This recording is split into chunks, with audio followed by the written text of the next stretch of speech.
श्री द्वारकेश्वर जयती चैनल में आप सभी का स्वागत है।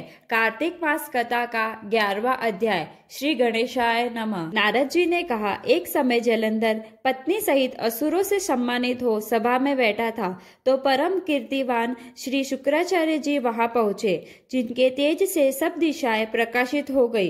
गुरु जी को आता देख असुरों सहित सागर पुत्र ने उठकर बड़े आदर से उनको प्रणाम किया।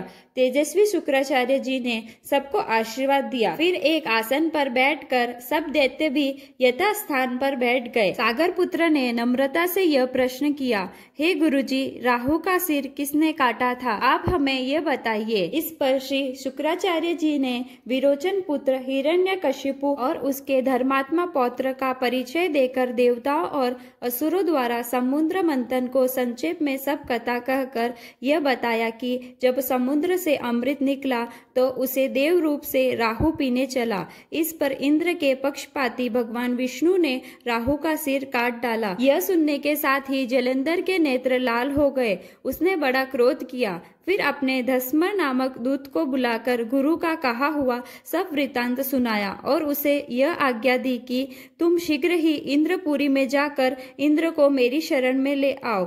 धस्मर जलंधर का बड़ा निपुण दूत था। वह शीघ्र ही इंद्र की सुधर्मा नामक सभा में जा पहुंचा और जलंधर के शब्दों में कहा, हे देवता धम, तुमने समुद्र को क्यों मथा और मेरे पिता के सब रत्नों को क्यों ले लिया? ऐसा करके तुमने अच्छा नहीं किया। यदि तू अपना भला चाहता है तो उन सब रत्नों सहित देवताओं के साथ मेरी शरण आ, अन्यथा हे सुराधम, मैं सत्य कहता हूँ कि तेरा राज्य ध्वंस हो जाएगा। इस पर इंद्र बहुत विस्मित हुआ और कहने लगा, पहले सागर ने मेरे भय से सब पर्वतों को अपनी कुशी में क्यों स्थान दिया और मेरे शत्रु दैत्यों की क्यों रक्षा की? इसी कारण मैंने उनके सब रत्न हरण किए हैं। मैं भी सत्य कहता हूँ कि मेरा द्रोही सुखी नहीं रह सकता।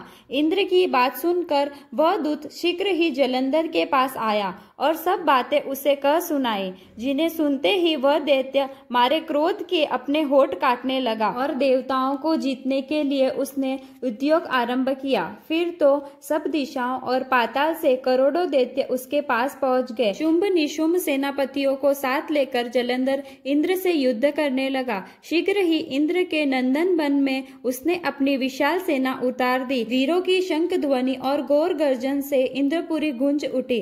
अमरावती छोड़ देवता उनसे युद्ध करने चले। भयानक मारकाट हुई। दोनों पक्षों के आचार्य अपने अपने मृतकों को जिलाने लगे। असुरों के आचार्य गुरु शुक्र अपनी मृत संजीवनी विद्या से और देव गुरु बृहस्पति द्रोणागिरी के औषधि लाकर मुर्दों को जिलाते रहे। इस पर जलंधर ने अपने गुरु शुक्राचार्य जी से क्रुद्ध होकर कहा, मेरे हाथ से मरे हुए देवता जी कैसे जाते हैं? जिलाने वाली विद्या तो सब आपके पास ही है, फिर यह क्या बात है? इस पर श्री शुक्राचार्य जी ने देव गुरु श्री बृहस्पति जी द्वारा द्रोणागिरी से औषधि लाकर देवताओं के जिलाने की बात कह दी। यह सुनकर जलंधर और भी क्रुद्ध हो गया। श्री शुक्राचार्य जी ने कहा, क्रुद्ध क्यों होते हो? यदि शक्ति हो तो द्रोणागिरी पर्वत को उखाड़कर समुद्र में फेंक दो, तब मेरे कथन की सत्यता प्रमाणित हो जाएगी।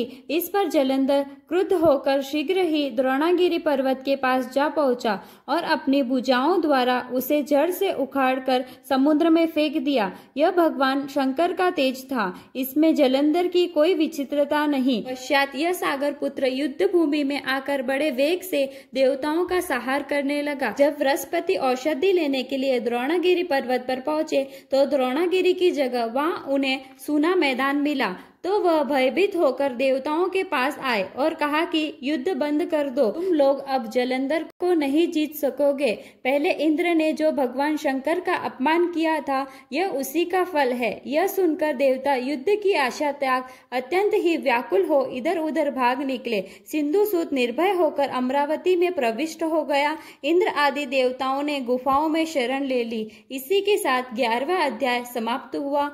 ओम नमो भगवते वासुदेवाय। श्री कृष्ण गोविंद हरे मुरारी, हे नाथ नारायण वासुदेवा। श्री कृष्ण गोविंद हरे मुरारी, हे नाथ नारायण वासुदेवा, श्री कृष्ण गोविंद हरे मुरारी, हे नाथ नारायण वासुदेवा। बोल कृष्ण कन्हैया लाल की जय, बोल मोर मुकुट बंसी वाले की जय, राधा रानी सरकार की जय, तुलसी महारानी की जय। जय श्री कृष्ण।